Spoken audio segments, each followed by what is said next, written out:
Ngibingelele kakhulu kwena Sipho, ngibingelele kwena Mroza. Ngibingelele kakhulu kumlaleli woKhozi FM. Namhlanje ngize la e-studio angiphethe indaba ezinhle. Umndeni wakaNkambule nomndeni wakaMbokazi ubungcela ukuthi ngenze isimemezelo sokuthi uZanele Mbokazi useshile emhlabeni. uZanele ushiye khona namhlanje bese kudlule mhlawumbe u12 after 12 namhlanje. Ngihambile ngaye esibhedlela ngabonana no Bishop ihusband kaZanele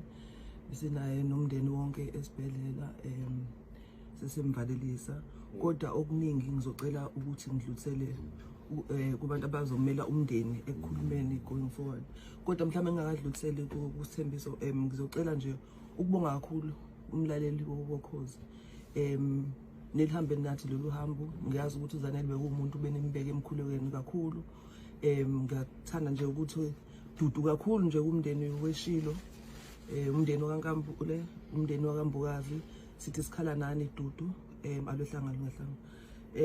ngilana studio ngihamba noSithembiso Mtshali no Bishop ngizocela ukudlulisela kwena Bishop uqala ngibingelele kakhulu ngosuku olubuhlungu bonke abalaleli boKhozi FM abantu baseshilo ngibonga kakhulu umphathi ngizovumelana nomphathi nje ngeindaba ezibhlungu ngokuthunya umndeni wakaNkambule nakaMbokazi ukuthi umama usephumlile soveza nje ukubonga okukhulu kubo bonke abazalwane nabalaleli imithandazo support yokuba nokukholwa uNkulunkulu ngaphezulu konke sithi nje madudu kini nonke umndeni ulimele nani nilimele siyathandaza ukuthi uNkulunkulu anibandishe nani emphathi njengefamily la uKhozini siyazwelana nani kubhlungu kakhulu kithi nakini nani uNkulunkulu aniduduze aninikeza amandla so biyeke sikhiphe ke isimemezelo somndeni ukuthi yini inhlelo ezizochubeka sicela nje ukuthi abantu babe balindile balalele emsakazweni bebuke futhi na kuma socials akhona ukuze ukuthi bakwazi ukupdateka as we give information njengoba umama ephumule namhlanje siyabonga kakhulu mphathi mhlawumbe singasebenzisa ama platforms oKhozi nawase Gospel Powerhouse ukuze singachithi siba no fake news ukuzwa kahle yonke imininingwane. Yes, I think uSithembiso uyena uzokwazi usitshela kakhulu ngokuthi imininingwane izophuma kanjani. uSithembiso umngane wakhe omkhulu uZanele basebenza naye kuma Crown Gospel Awards. Siyabonga mphathi siyabingelela kakhulu kubalaleli nakini basakazi asazi siphelelwa amandla siza la sihamba nje ngokuthi igama lenkosi liyinqaba ophephela kuyo yakusindiswa kuyisikhathi esinjalo la uzwa khona amadola xeka besikhona impela esibhedlela early hours of the morning sokwenza send off and siyadabuka kakhulu kodwa ngithanda ukubonga nje kuKhozi FM nabalaleli bonke especially kuhlelo eshilo lapho uSizanele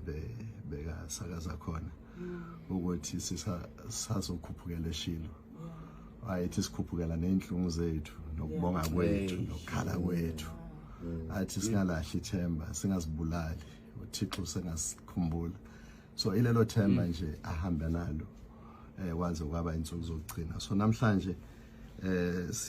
si ama Gospel Crown Awards we want to send ama induduzo kubaculi bonke eSouth Africa bomculo wozokholo igospel music ukuthi alohlanga ngehlanga sifuna nokuthi futhi sibike ukuthi it's still too early ukuthi kungaba nemininingwane ephelele njengoba Bishop Mathabela asashilo kodwa ke esingakusho nje ukuthi kune page la Crown Gospel Music Awards on Facebook sizosebenzisa kakhulu lelo page nokuthi ke umndeni ngokubambisana nabo bonke abasebenzisana no Sizanele sidecide ukuthi sizo communicate angeke sibe kube ne-information engafiki njengoba sikhona nje namhlanje it's a step sokuthi siyaphambili kanjalo so sicela abalandeli or abalaleli babheke nje kuma socials konke kuzoba khona imininingwane siyabonga kakhulu